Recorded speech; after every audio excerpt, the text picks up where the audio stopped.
The storm passes, the ground is still wet, and there it is, moving across your patio in broad daylight. Somewhere it never showed up on any of the dry, sunny days before. This isn't a coincidence, and it isn't random timing. Rain triggers a very specific chain of events underground. And once you understand what's happening beneath the surface, you'll never look at a rainy afternoon in your backyard the same way again. Let's start with the most immediate reason, because it's the one driving the timing almost to the minute. Snakes, like nearly all reptiles, spend a huge amount of time underground, tucked into burrows, root systems, and small gaps beneath rocks and debris. Those spaces work well in dry conditions.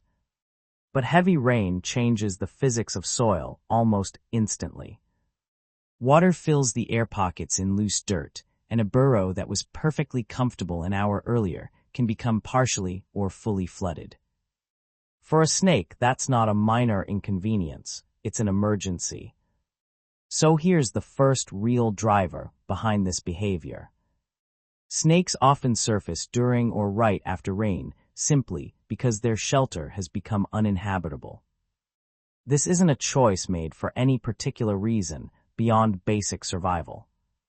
Staying underground in a flooding burrow risks drowning, or at minimum, forces the animal into cold, waterlogged conditions that make normal function difficult. Coming up to the surface, even into the open, is often the safer option in that exact moment. But that alone doesn't explain why you'd see a snake actively moving and hunting after rain, rather than just sitting somewhere dry waiting it out. And this is where the second factor comes in, one that changes everything about how you should think about this behavior. Rain doesn't just displace snakes, it displaces their food. Earthworms are a perfect example. Worms breathe through their skin, and they need that skin to stay moist to survive. In dry soil, they stay burrowed deep, safely below the surface.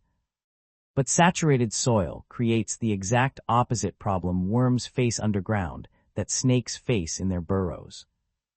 Waterlogged dirt has far less oxygen available, and for a worm, that can mean suffocation if it stays down there too long. So worms surface in massive numbers during and after heavy rain, covering sidewalks, driveways, and lawns in a way that never happens on a dry day. Now here's the connection that makes this whole picture click into place. Many snake species, especially generalist feeders like garter snakes, will happily eat earthworms when they're available in large numbers.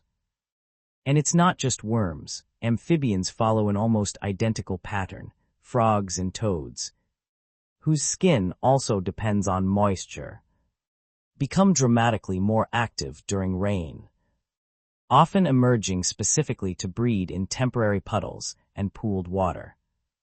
For a snake, rain doesn't just create a housing emergency. It opens up one of the richest, most concentrated feeding windows of the entire season. Think about what that means from a purely strategic standpoint. A snake that stays hidden through a rainstorm and waits for dry conditions to return is missing out on a temporary buffet that other snakes are actively taking advantage of right now. Evolution doesn't reward passing up free, abundant food. So over time, species that respond quickly to rain by increasing surface activity have a real survival advantage over ones that don't. There's a third factor at play here too, and it's more subtle than displacement and food, but it might be the most interesting piece of the puzzle. It has to do with how snakes actually sense their environment. Snakes rely heavily on chemical cues picked up through their tongue and a specialized organ in the roof of their mouth called the vomeronasal organ, sometimes referred to as Jacobson's organ. This system lets them detect scent trails left by prey, predators, and even potential mates with extraordinary precision. Under normal dry conditions, scent molecules disperse unevenly and can be difficult to track efficiently. But moisture changes that dramatically. Wet ground and humid air help carry and concentrate scent particles, making chemical trails easier to detect and follow over greater distances. In other words, rain doesn't just create more prey. It temporarily upgrades a snake's ability to find that prey. So now you have three separate mechanisms, all triggered by the same event, all pushing in the exact same direction at the exact same time. Flooding forces snakes out of compromised shelter. A surge of exposed, vulnerable prey creates an unusually efficient feeding opportunity. And improved scent tracking makes that prey easier to locate than on almost any other day of the year. None of these factors alone would fully explain the pattern. Together, they create a narrow, predictable window where snake activity spikes sharply, almost every single time it rains. This also explains something that tends to confuse people who notice this pattern without understanding the mechanism behind it. Why it often seems most intense not during the storm itself, but in the hour or two immediately after the rain stops.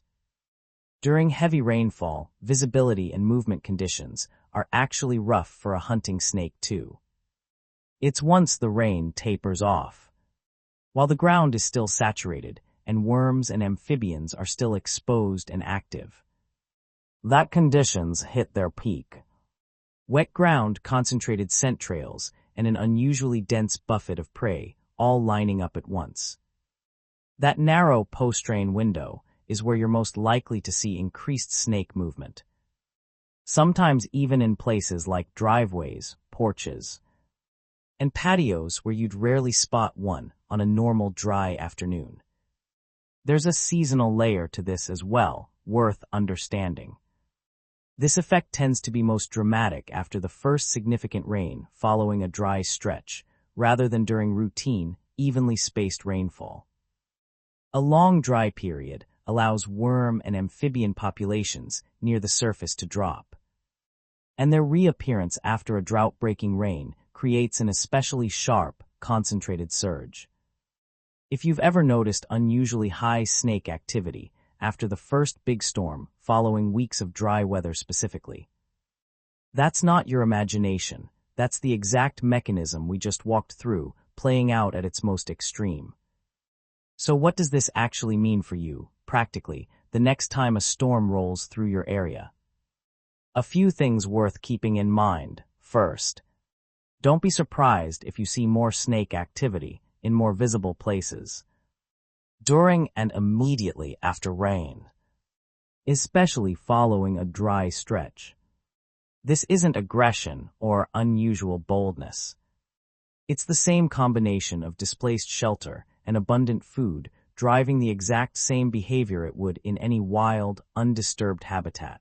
Second, this is actually a useful piece of practical awareness if you're someone who gardens, walks a dog, or lets kids play outside right after a storm, wet grass, puddles near the edge of your yard, and areas close to your foundation are exactly where this overlap of flooded shelter and surfaced prey is most likely to be concentrated.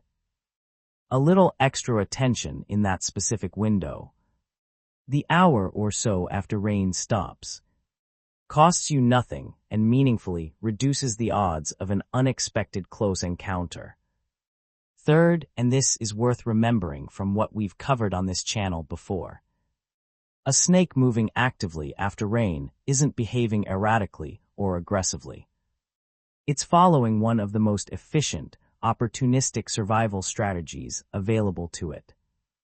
Give it space, let it pass through, and it will typically move on towards shelter and food without any interest in you at all.